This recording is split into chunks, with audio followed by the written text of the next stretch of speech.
What's happening, everybody? Welcome. It's 7 o'clock Central European Time. This is Holy Joe Rock and Roll coming at you live and unscripted. Maybe I'll call it a week in review. Let's see what's happened. This is some news, important news that you may not be aware of that I wanted to make sure it got out there.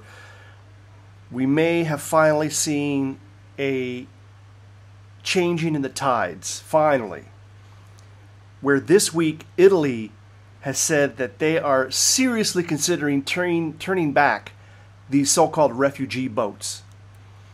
And here's an article from New York Times. As migration surges, Italy weighs barring some rescue boats. They need to bar all such boats. These are not rescue missions. If you read these articles, you find out what's really happening. There's a lot of smugglers getting rich off of this scam. A lot of women are being told that they have jobs waiting for them in Italy. And what are the jobs? Being prostitutes. This is what's happening. This is not a humanitarian crisis. This is a man-made crisis for the most part. And these are obviously, I'm not blaming the people trying to leave impoverished situations. I probably would do the same thing. But they are not true refugees in the sense that they are evading some kind of a war for the most part. Most of these people are traveling thousands of miles just to get to Libya to cross into Italy or get to an island that's owned by Italy and then trying to claim some kind of refugee status. If you look at this photo here, I see maybe 3 or 4 women. I see 1 small child. The rest are men. There's probably 100 people here. And this is just part of the boat. It says 147 people are on this boat. 20,000 migrants reached Italy last week. This has to stop. This is not normal. These are not normal, refugees. Okay? Continuing on with the story, immigration moves front and center in Italians' local elections. Now, this was probably last week, and I believe that the center-right people got elected, and they are pushing for an end to this migrant invasion of Italy, coming through Italy. A city known as Lake Como, you may have heard of it. This is the luxury destination that George Clooney likes to go to, is being flooded by these African refugees and migrants, if you want to call it. Look, these people, for the most part, I'm not trying to say all of them, but for the most part, they are low-skilled, low IQ people. It's not to say that they can't do something, but if there's not a job waiting for you in Italy and a company's not sponsoring you to come to Italy or to the EU, don't come. Seriously, unless you're a tourist and you have money and you're paying for yourself. Because what anybody might have promised you is going to be a lie. Obviously, it's a lie. So this is now being widely reported, New York Times, and then also supposedly, this is from the Independent, this is actually from May, saying that the EU is going to conduct more border patrols in Libya to stop migrants from reaching Europe, saying that the EU is training Libyan Coast Guard to keep these migrants from leaving. Look, this is what Muammar Gaddafi was doing by himself before Hillary Clinton came, saw, and killed Muammar Gaddafi. Except for Lockerbie 9/11, Lockerbie, flight, Pan Am flight, whatever, was it 9/11? Pan Am flight 9, I think it was 9/11, whatever. Except for the Lockerbie, destruction, the bombing of the Lockerbie flight, the Pan Am flight that crashed over Lockerbie or exploded over Lockerbie, I can't really think of anything that Muammar Gaddafi had done directly to the U.S. Now, some people have speculated, and I have not gone through the WikiLeaks personally, but that the reason why Muammar Gaddafi was overthrown was because he was going to institute the so-called gold dinar and force people to pay for his oil in gold. Now, Libya was only producing about 1 million barrels a day. Guys, 80 million barrels a day are produced. Now, the U.S. is now the #1 producer of oil and natural gas. So, to say that they killed Muammar because of the gold dinar and so-called the petrodollar, it doesn't make any sense. The petrodollar will still be here whether one country or the whole continent of Africa decides to switch to gold-backed currency. That makes no sense logically, because if the U.S. is the biggest producer, you're still going to price gas and oil in dollars. I'm just saying. Also cotton. 80% of the world's cotton comes from the U.S., priced in dollars. Also wheat. The largest exporter of wheat and soybeans is the United States, all priced in dollars. These commodities are priced in U.S. dollars. That's not going to change. That's just not going to change in any kind of near term or medium term. It's not going to change. So obviously, Hillary Clinton probably, you think about it, knew she was running for president, figured she needed to have some kind of a military victory, and that was her military victory, taking down Muammar Gaddafi, and it was a bad, bad idea. Here's from the Express, a article: Italy threatens to close docks to migrant boats to force the EU to act on the spiraling crises. Now this is from yesterday. I mean, think about it, people. The EU, you're not being responsive. You're not being responsive to the people. You got this flood of migrants. We can't take all these people, and certainly countries like Poland, Hungary, Czech Republic have said no. I guess Slovakia also said no, but maybe they kind of said maybe because they were threatened with sanctions. But the Polish government has said that we'll take the sanctions. It's better to take the sanctions than take these migrants. I mean, Poland, as I said in my last broadcast a week ago, has already taken in over 1 million Ukrainians. And here is the Prime Minister of Poland from, I think it's from today, yesterday, the 29th, says that the mistakes in the EU migration policy cannot continue, as this is a road to nowhere. This is what she says. Prime Minister Beata Szydło. I should have practiced that before I came on. Szydło, tak? Is that right? Hey, what's up, Marek? What's happening? Welcome everybody to the show. Guys, I got some of the best followers. I really appreciate your support. It's pretty awesome. So Poland, again, really out there, and I think it's maybe because of Hungary and Poland and Czech Republic are really pushing this end this stupid policy, that maybe Italy is getting some balls, but also you can understand that Italy is being crushed by this migrant wave. There's no way to process these people. In a previous video, I mentioned that I had a friend of my coworker, let's just say a coworker. She is a nurse and has helped some of these migrants, but it was just female sentimentality. It wasn't logic based. It was just like, these people are poor and they need help. Yeah, I understand that, but we can help these people in Africa, 11 or 12 to 1, right? The amount of money it costs to support one migrant in Europe, you could support 10 or 12 people in Africa. Probably even more than that. Probably 20 people in Africa. So that's really what's happening. Latest stuff on the migrant crisis in Europe. Another quick side story is Poland definitely has got to insist upon this, but Holocaust remembrance groups are supporting Polish efforts against distorting history. And what are they talking about? They're talking about people using the phrase Polish camps or Polish death camps, like referring to Auschwitz or other Nazi German death camps that were in occupied Poland, okay, on the Polish territory. So it is very important, I think, that people have to know that these were German death camps that happened to be on the occupied territory known as Poland, okay? And that has to be out there, and it has to be, we have to get that out there. And if anybody says Polish death camp, you need to slap them upside the head, because these were German death camps in occupied Poland. End of story. So that's just an important thing, and I think we have to get that out there. Trump's coming next week. I think it's 5th and 6th. He's going to be in Warsaw. I'm going to do my best to get out there and be in Warsaw for when he is there. I mean, it's kind of hard. I don't live in Warsaw. I'm 250 kilometers away, but I can be there. I can try to be there and, try to get a Make America Great Again banner or something. I don't, will people be selling them there?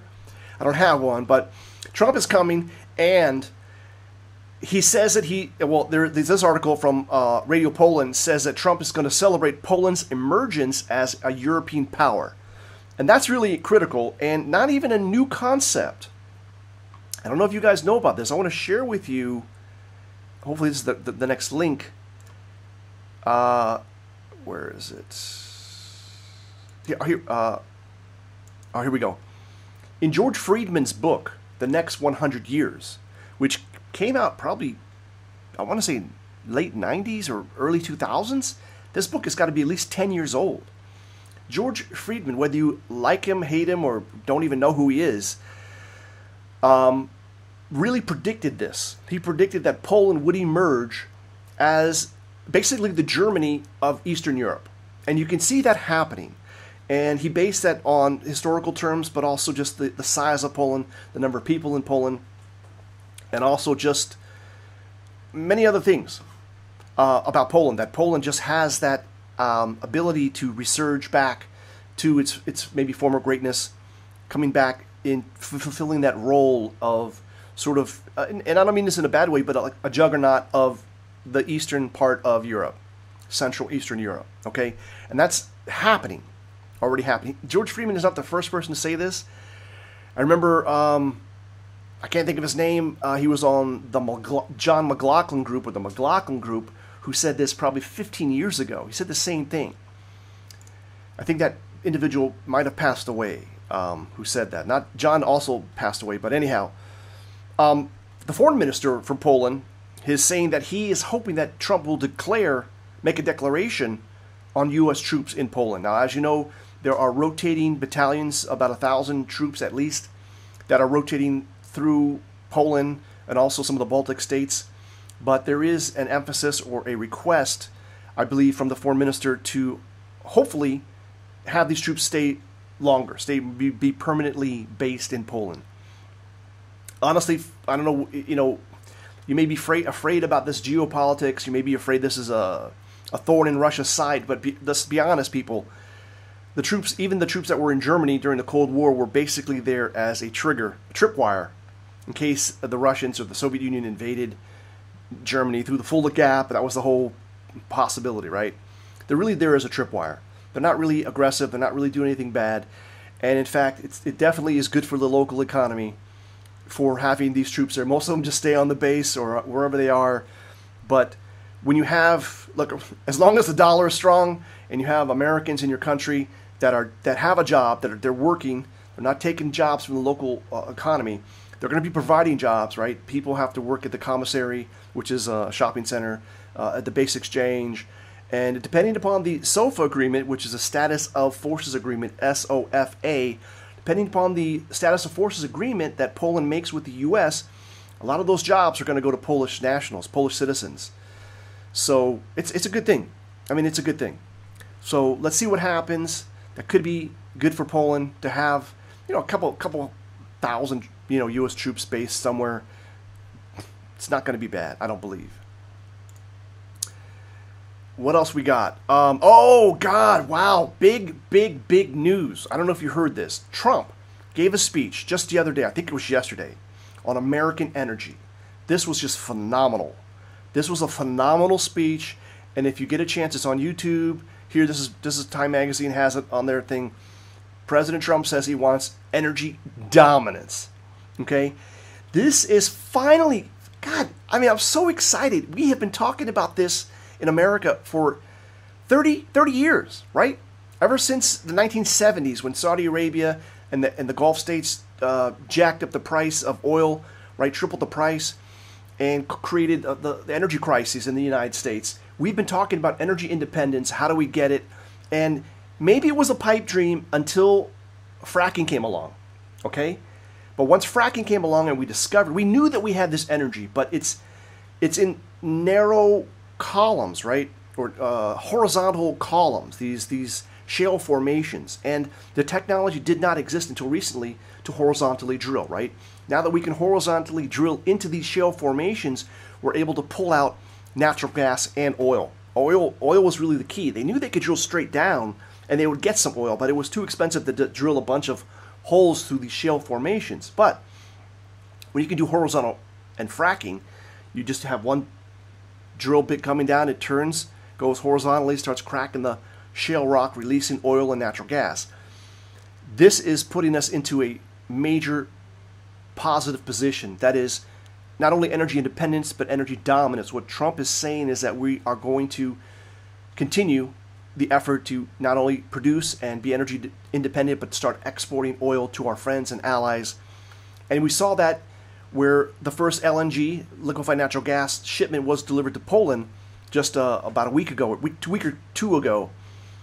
You know, some of these moves are symbolic, but they also represent a strategic switch from America being basically, I want to say, pussified by our leaders. And that really means that the corporate elites that have been controlling our politicians with financial contributions, right, are being... Trump can't be bought, right? Trump can't be bought. America first has been the policy. And for people who didn't believe that, I really believe that. I mean, if you look at Trump's videos from 30 years ago when he was on the Oprah Winfrey show, he was saying the same stuff that he said during the campaign of 2016. This is a man who wants America to be great. He knows that American ingenuity, American technology, American energy, there can be a renaissance in the country. It's going to create hundreds of thousands of jobs. And these are good paying jobs for Americans. And if America does well, the rest of the world does well. I mean, of course, he also said that there's going to be a total review on nuclear power in the United States as well. And for those of you who are climate change people who really thought that we should not have left the Paris Climate Agreement, even though there was nothing in the agreement that would actually substantially change the climate in a positive way, that was just a rip-off of the United States. Nuclear energy, for all of its faults, is the cleanest power that you can get out there. It's renewable, it's clean energy, there's no carbon dioxide, there's no emissions. You have to worry about radiation to a certain extent, but it can be dealt with. And it has been dealt with in certain countries where, like France, over 30% of their electricity comes from nuclear power. All of their reactors are pretty much the same, and that's a difference. It's from a federal level. All the reactors are the same so that it's easy to train and maintain, and if there's a problem with one, they can change them all. In the U.S., typically each energy company in a different state would do their own design, and that's the big problem. If every project is a one-off, and if the government's paying for this, you know, you got these people trying to rip you off, right? People building the plants want to rip you off, right? Take advantage of the government. But Trump, we can see that this is going to be, you know, we already see it happening, that the energy renaissance in the U.S. is just continuing as this administration starts removing regulations that are blocking the production and creation of energy in the U.S. It also means less money going to states that sponsor terrorism, especially those in the Middle East. It's time to choke these people off. One of the reasons why the Soviet Union collapsed was because of not only Afghanistan, but also the collapse in the oil price. You may not remember this, but oil prices dropped to less than $10 a barrel in the late 80s, and this really sucked out all of the revenue out of the Soviet Union, since one of their major revenue sources was oil and natural gas exports. Once that sucked out that energy, that power, that financial, they basically went bankrupt. Is what happened. So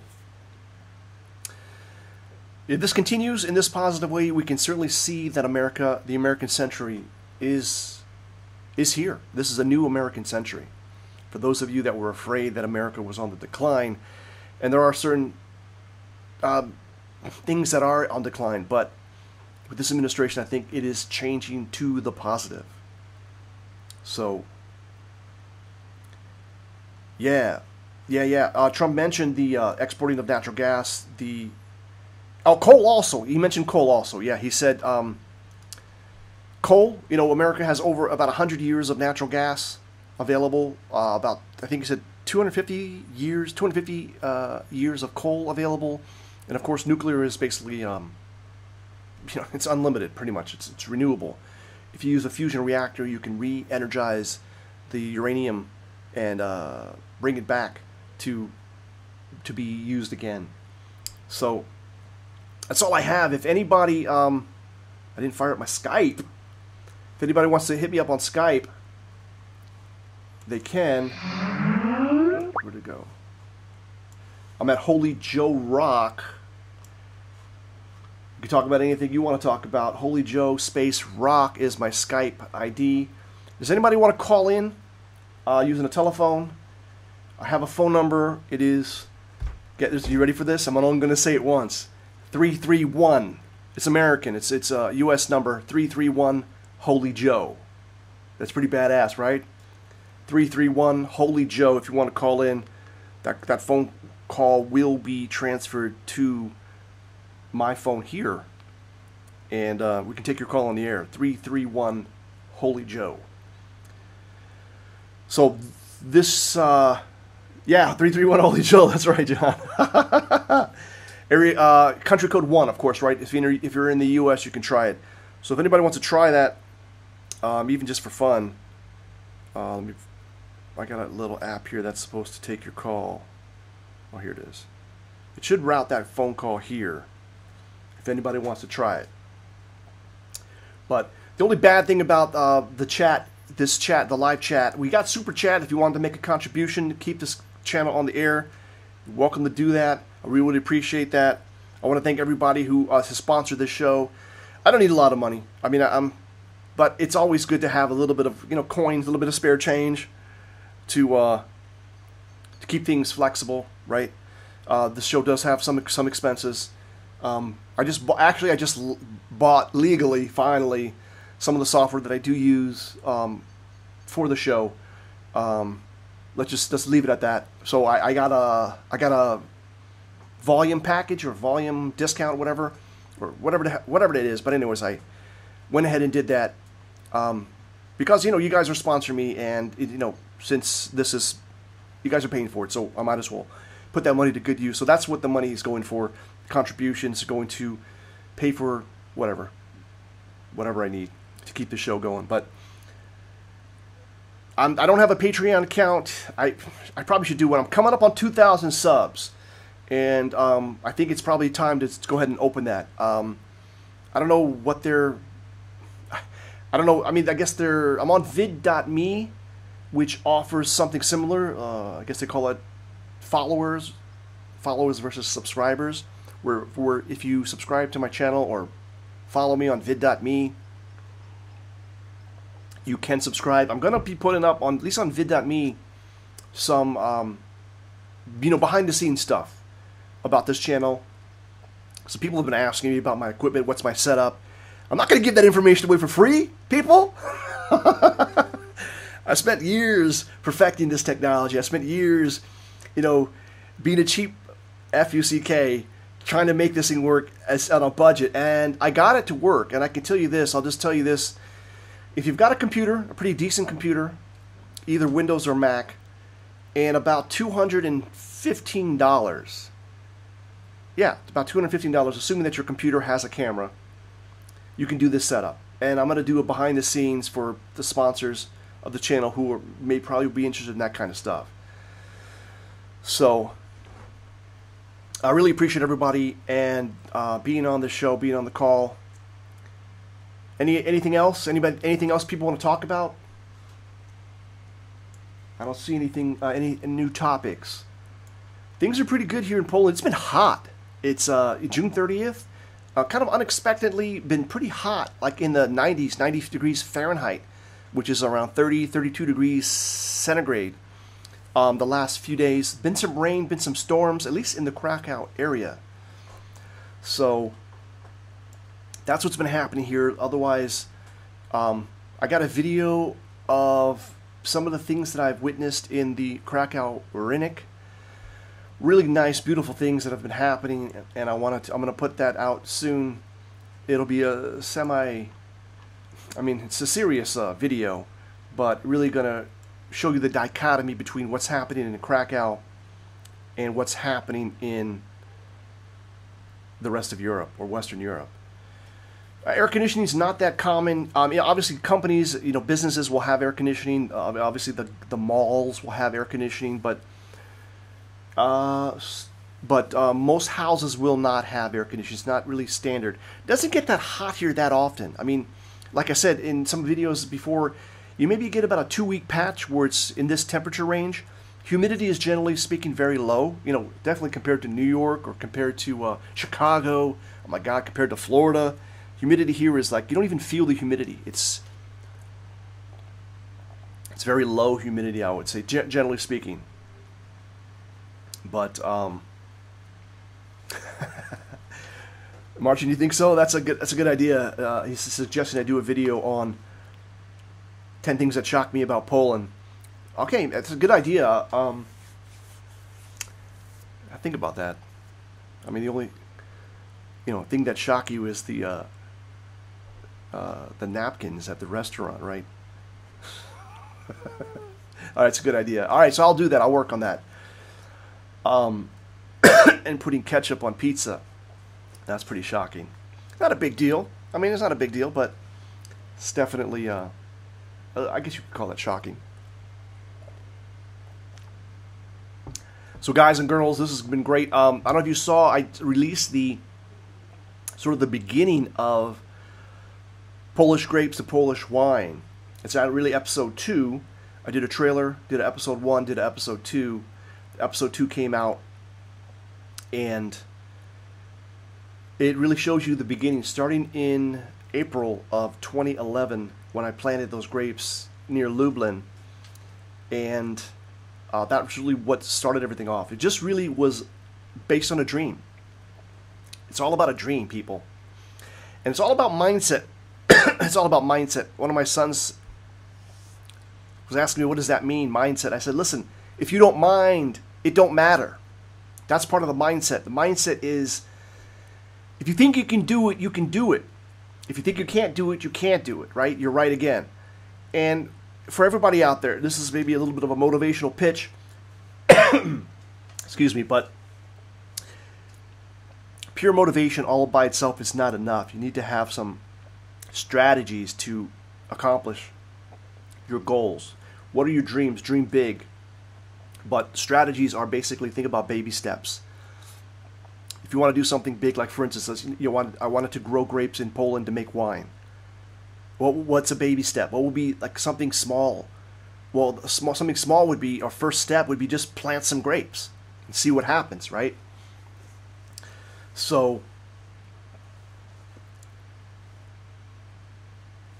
that's like a baby step, right? Just do it, right? Just take some action. A lot of times people talk about taking massive action to change your habits. Look, sometimes it's just very simple. Just take a baby step.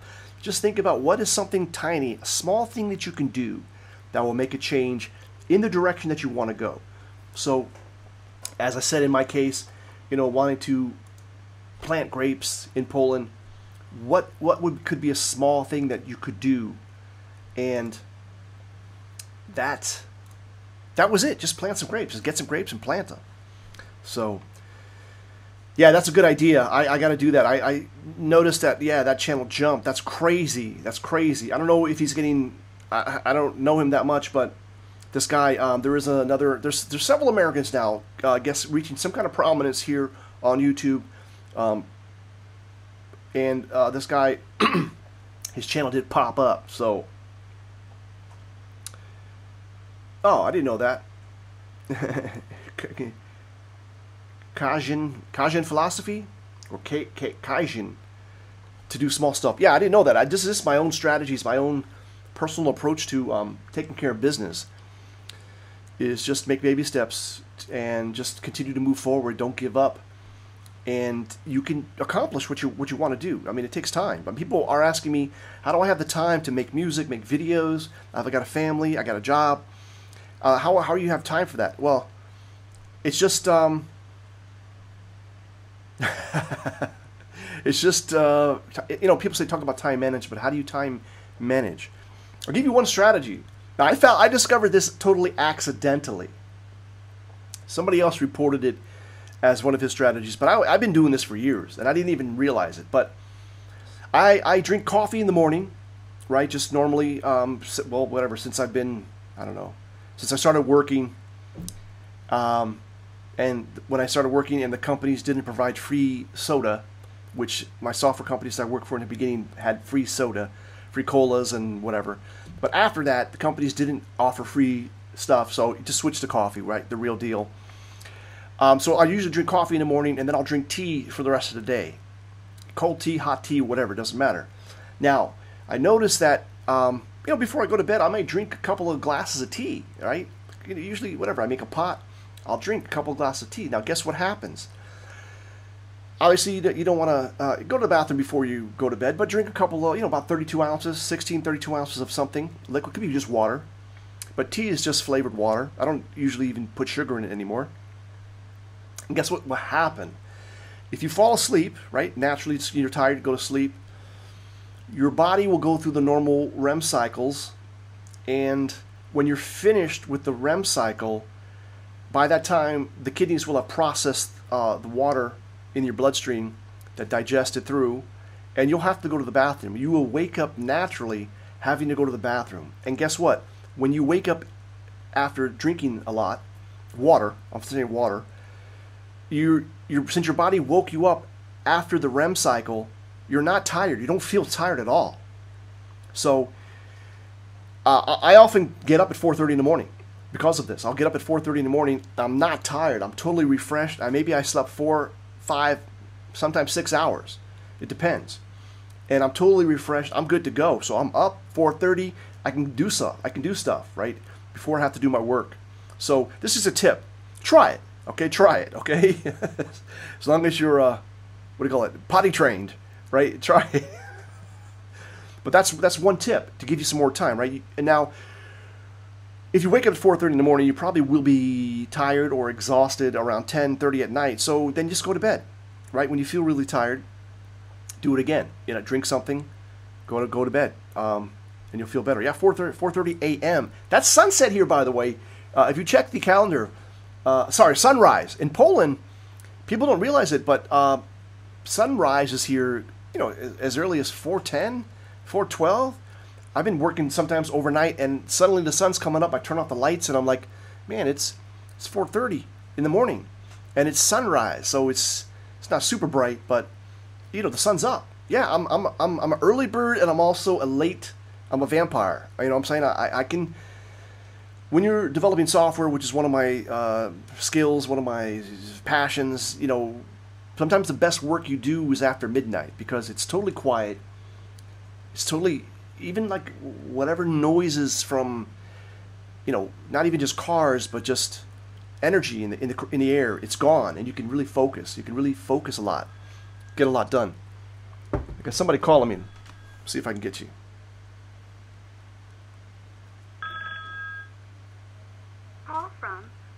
John Petter. Hey, how about you get John? To send a voicemail, press 2. Let you in. Accept. Hey, John. Hey, what's up, Joe? Hey, you're on the air, man. All right, awesome. I was curious. I've seen so many different things going on in Europe, specifically, Germany, and you have the commercials of the women wearing the hijab and promoting Islam and stuff like that. Right. And I'm just curious, in Poland, is there a strong multicultural push going on to promoting Islam and that type of thing? No, just the opposite. That's one of the great things about, I would say, they call it the V4. It's Hungary, Poland, Czech Republic, and Slovak Republic. Basically, these 4 countries have sort of gathered together and said, we don't want these people, these migrants in our country. We don't want multiculturalism. We obviously, if good for them. yeah, and I mean, there's some historical reasons for that. Obviously, there's been, I'm not an expert on this, but obviously there have been invasions in the past, in the distant past, and also where Muslims have come through, Turkish or whatever you want to call them, have come through Eastern Europe, and the Polish, primarily, or Polish-Lithuanian Commonwealth, these forces have stopped these people several times. I know one time they came through Ukraine, sort of like they would call that a northern route, and Polish forces defeated them. I think it was like in the 1600s. I don't know the thing. And then, of course, there was the Muslim invasion that got to the gates of Vienna, and it was King Jan Sobieski III, or Jan III. His troops, his cavalry, basically crushed these Muslims at the gates of Vienna. So, yeah, but there are, Marcin has mentioned, there are some leftists in Poland that are sympathetic to this Islamic cause, but you don't see it that much. I mean, I'm sure it's out there. You definitely don't see it, you don't see it that much. And there is a strong, Catholic, Christian, family, traditional ethic that's in this country. Even if people maybe aren't super religious, but they're still consider themselves Catholic, and they still, brought up that way, right, in a traditional sense. So. Yeah, and from your videos, watching all your videos, that's kind of what I get from Poland. But then I've seen other videos where I see there's an alleged minority political party that is trying to push Islam, multiculturalism, and things like that. And I don't know, are your Polish viewers getting this? Or what we're on the air, do the Polish viewers hear this? Yeah, everything's going out. Yeah, everybody's, It's live, yeah. Okay, cool. And so what they don't understand in Polish, and I'm not, and you'll understand this when I say it, I'm not being rude when I say this, but the people that are promoting this whole pro-Islam, pro-multicultural thing is, what they don't understand, and you and I understand this because we've lived through it in America, is that when you let a lot of people into your country, this massive migration, they still consider themselves citizens of their other country. Right. Do you see what I'm saying? For example, when we had the presidential election this last time, what was one of the things, the biggest concerns we had among a lot of the Hispanic voters was, everybody that's here illegally, let's make them citizens. Right. And if you don't want to make people that are from my country, that are here, if somebody's from my country and they're here in the United States illegally, and you don't want to make them citizens, then I don't want to vote for you. Right. Right. And do you see what I'm saying? I don't think that people, even in Europe, I don't think they're aware that that's going to happen to them. Because if you went back to 1980 America and you would have said, these things will never happen. I mean, now you'll have, in America, you'll have millions of illegal immigrants protesting to become citizens. You probably, I don't know if you've seen them or not, but they'll go out on march, just maybe not millions, but literally tens of thousands of them. Right. And then they don't get arrested. But 30 years ago, they would have never done it because they would have got deported. Right, right. Yeah, I've seen some of those, and they're always waving the Mexican flags, and it's crazy, right? Some of these protests. It is. And another thing, when I've seen some of the Polish people, I'm assuming I know they're politicians to some degree because I've seen them debating with the Polish politicians that you refer to in your videos, the more conservative, kind of anti-mass immigration politicians, which are really the good ones. Right. But they keep wanting to promote to bring these people in here, and they want to say that insinuate or directly just say that the Polish people are racist for not wanting to bring them in there. But what they don't understand is the people coming from these other countries, they're racist. Right, exactly. I mean, I'm not saying every one of them, but I'm saying a majority of them, they're going to be racist. Right. And so you're bringing in people who are, you're bringing in immigrants who are racist towards your native population. Right. Yeah, they call it, they have strong in-group. It's just weird when I see these things. Yeah, what's up? They call it, they have strong in-group preferences, right? And only white people can have an in-group preference for themselves, right? That's the problem in the United States. And actually, I just want to mention this, we as Americans, we might talk about white versus whatever, brown or whatever. But, in Europe, you ask a Polish person, are you white? They're going to say, I'm Polish, right? Europeans they don't define themselves as necessarily white. That may be something further down on the identity pole, right? I mean, no pun intended, pole, but, like someone's German, or someone's Lithuanian, or someone's Russian. They're Polish. They're not, white is not even a concept.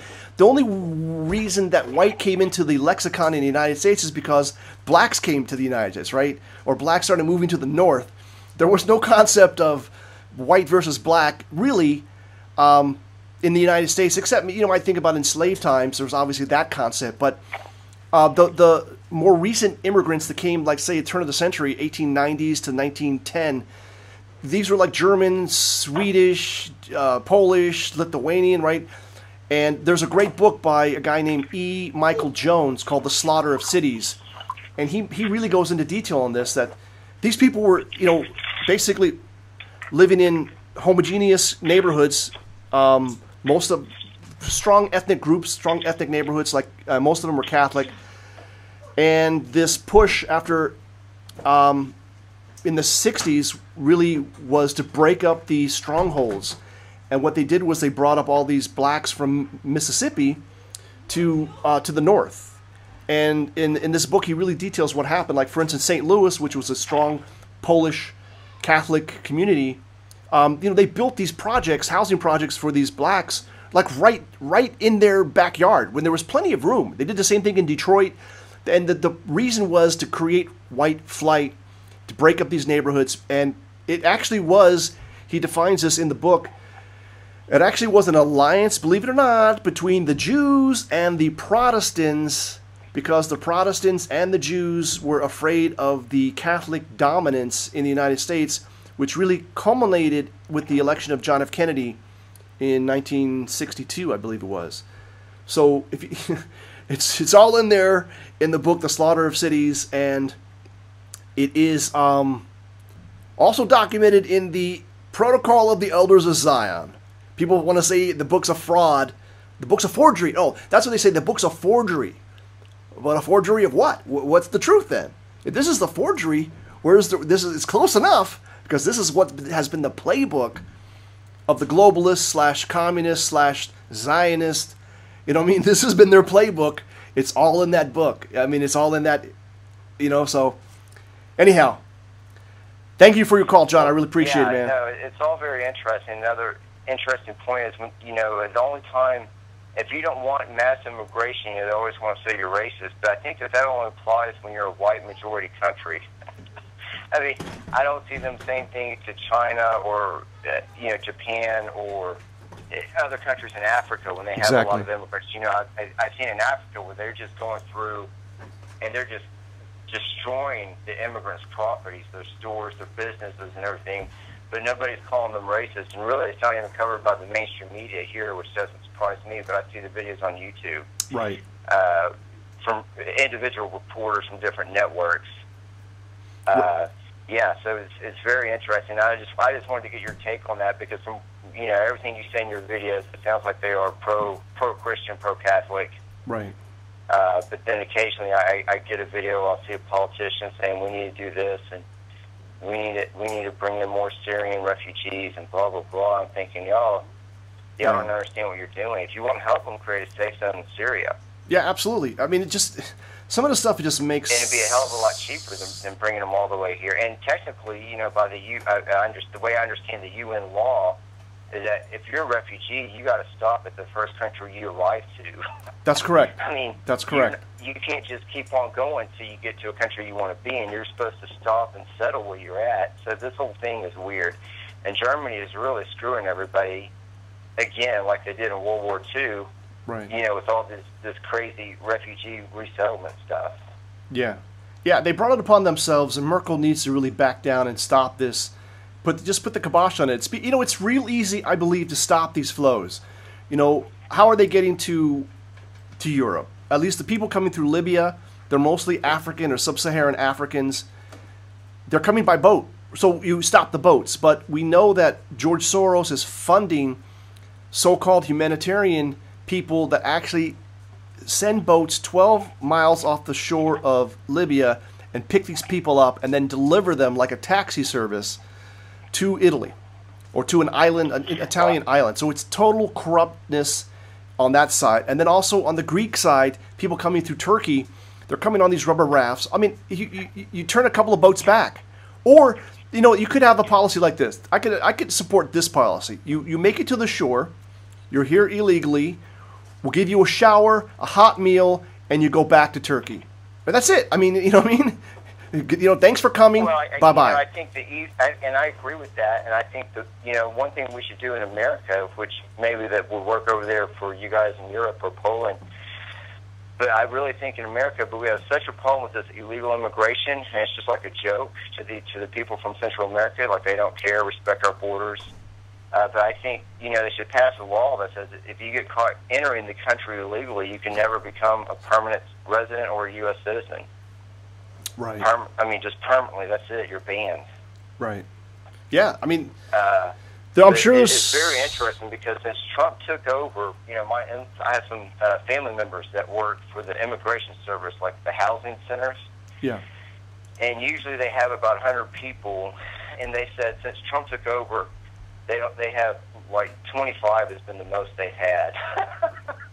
Wow. Since he was inaugurated. I mean, they've literally fired like half of the staff because a lot of it is just because of him. And a lot of people in the news don't report that, and honestly, Trump probably doesn't even know because it's just at such a local level. And that's here in Texas. I don't know how it is in California, Arizona. So which staff got fired? Which staff got fired? The people that work for you have companies that they basically contract with the government to house. Specifically, I'm talking about minors. Okay. And so the people that work for the company that houses the minors, like they have to go in there, they have to cook for the minors. But it's crazy, man. They take them to movies, they take them to museums, they house them for 6 months. Right. And they try to find, somebody that's some type of a relative or somebody will just say they are. I don't think they have to prove it. Aunt, uncle, cousin. And then they at least the way it worked under Obama, if you could just find somebody that you knew here that was here legally, you could just stay. If you came here illegally as a child. But there's a lot of crazy things going on too, Joe, and I'm just getting off track a little bit, but I'll just say this and I'll stop it. But they will catch minors, and this is what my family members have told me, they'll catch minors with pounds of marijuana on them, and this was under Obama, and they wouldn't even arrest them. They would put them in one of these housing projects for illegal criminal minors. Illegal, you know what I'm saying? People that came here illegally that are minors. Right. And so it was just really weird. But I guess the last thing I want to stress to your Polish viewers is that once you keep letting the foreigners come in, or the people from these other countries come in, and they get to vote, you're going to have real problems because now they're dedicated to their homeland and not to your country. Right, that's right. I don't believe that's true in every case here in America, but I'm just saying it happens, especially with the first-generation people. You know, they have that strong tie, like I said, and they are against, deporting people here illegally and stuff like that. And so it's very smart what the Polish people are doing, or is it called Visegrad? Is that what they're called? I think so. Yeah. Poland, Czech, Hungary. How do you say it? Yeah. The V4 is sort of the nickname, the V4, yeah. Poland, Czech Republic, Hungary, and Slovakia. Yeah. Well, that's smart that they're taking the stance, and I know that they're going to have to eat it, and they're going to be called racist, and they're going to be called this and that. But you know what? It's a tough world, and you got to be tough if you want to survive. Absolutely. Yeah. I mean, look, sticks and stones may break my bones. So so what?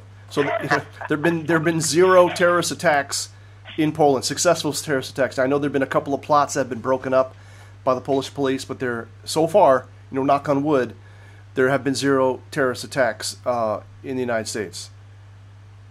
Visegrad group. Good. Someone's saying it's the. And another thing that I've seen, I don't know if you're aware of this or not, but I've seen another girl. Her name's Miriam Shaded on YouTube. She's a Polish girl. And that's probably not her real last name. But I guess there's a lot of problems with Polish girls, or there have been issues with Polish girls marrying Arabic men, and they go back to their country, and basically, like, the guy kicks the Polish girl out, sends her home, and keeps the kids. Wow. I don't know how big, and it's not funny, but it's a cruel thing, I guess. Yeah. Really is what it is. And so I'm just saying, what I'm trying to do is just reinforce that they're doing the right thing by not letting these guys even come over there. Right. Yeah, absolutely. Yep. Thank you, John. I really appreciate your call. The first caller on the real call on the hotline. I really appreciate your call, and let's stay in touch, man, because I'm kind of out of touch. I haven't been back in the U.S. since 2009.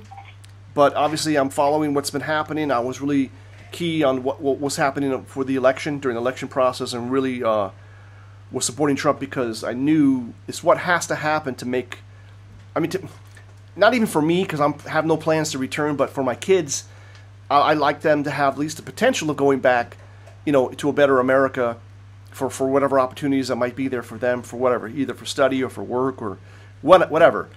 So that's, anyways. Race relations got really bad under Obama. Yeah, absolutely. Yeah, it was a bad thing. Yeah, so a lot's changed since 2009, but it's still, all in all, it's still good. It's still safe. You just got a lot of crazy people now that are organized thanks to things like the internet. But hey, I won't keep you long, Joe. I appreciate your time and keep the videos up. And yeah, the shocking things about Poland, I think would get a lot of people, to your channel. They'd watch it. Make a good one, man. If you do it, a lot of them I've seen when they say shocking, it turns out to be something really lame. But if you do it, man, I think it'd get you some more people subscribed and hook them up, man. Do a good one. All right, that sounds great. Thanks, John. Appreciate it. Thank you, Joe. See you. See you. All right. So maybe the final thing, we're coming up close to 8 o'clock, and question about Ukraine. Hey, just 1 second. Kevin, open the door for Michael, please.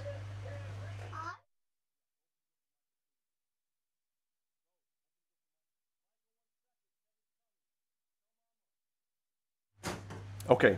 Yeah, regarding Ukraine, there's a question, what should Trump support Ukraine?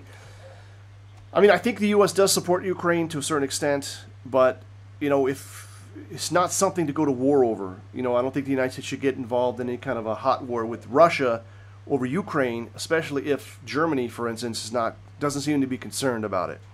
Poland obviously was concerned about it, and I've talked to Polish people, there's mixed feelings about it. Obviously, there's concern that, if Russia were to truly invade Ukraine, there would really be nothing to stop them to coming into the Baltic states and into Poland. So that's one issue. But on the other hand, there's a lot of Poles that I talked to that really have no sympathy for Ukraine after what happened during World War II. I mean, obviously, people may not know this, but there was another genocide of Polish people living in what is now Western Ukraine. A lot of people were killed. Polish people were killed by Ukrainians, and this is even before the end of the war.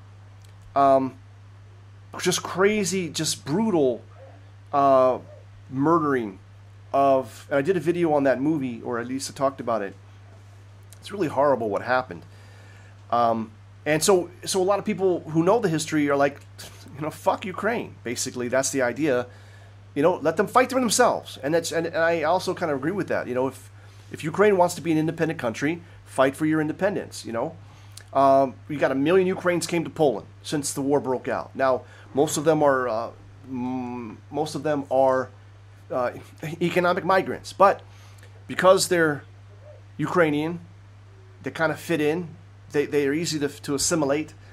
Some of the Ukrainians that I talked to said they didn't speak any Polish when they got here. It took them 3 months. 3 months of living in Poland, they were speaking Polish fluently. So, I mean, obviously it probably takes some effort, some work, but it's doable for them. It's a relatively, seamless transition. There's similar people, similar looking, and whatnot. Similar culture. You know what I mean? Not exactly the same, but similar.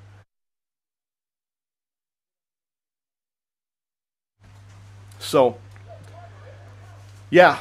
That's all I got for today. I really appreciate everybody for joining me on this broadcast. I want to remind everybody, wszystko jest możliwe. Anything is possible. Everything is possible. Just one step at a time. And you can do it. Just remember to make it happen for the captain, because you're the captain.